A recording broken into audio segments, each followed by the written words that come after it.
In today's video, I'm going to teach you how to install and use a ChatGPT add-in in Microsoft PowerPoint. To get started, open Microsoft PowerPoint on your computer and load a new or existing presentation. Once PowerPoint is open, look at the ribbon at the top of the screen.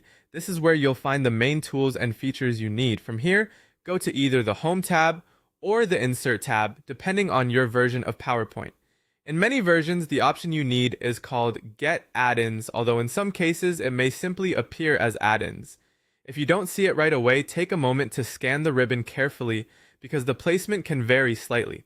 When you find that option, click it to open the Office Add-in store. This is where you can browse tools that extend what PowerPoint can do. In the search bar, type in the name of a ChatGPT PowerPoint add-in. For example, you might search for something like ChatGPT for PowerPoint or Slides AI. The goal here is to find an add-in that can help generate presentation content directly inside PowerPoint. Once you've found the add-in you want to use, click Add to install it. PowerPoint may take a few moments to complete the installation, so give it a second if it doesn't appear instantly. After it's installed, open the add-in panel from the ribbon.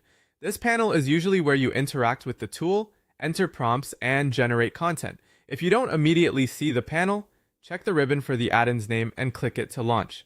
At this point, the add-in may ask you to enter an OpenAI API key. If it does, paste your key into the requested field. Be careful to keep that key private and never share it publicly. After that, type your topic prompt into the add-in. This prompt should clearly describe the presentation you want to create. The more specific your topic is, the better the generated result is likely to be. Once your prompt is ready, click Generate Presentation. The add-in will begin creating slides based on your topic. Depending on the tool and the complexity of your prompt, this may take a little time.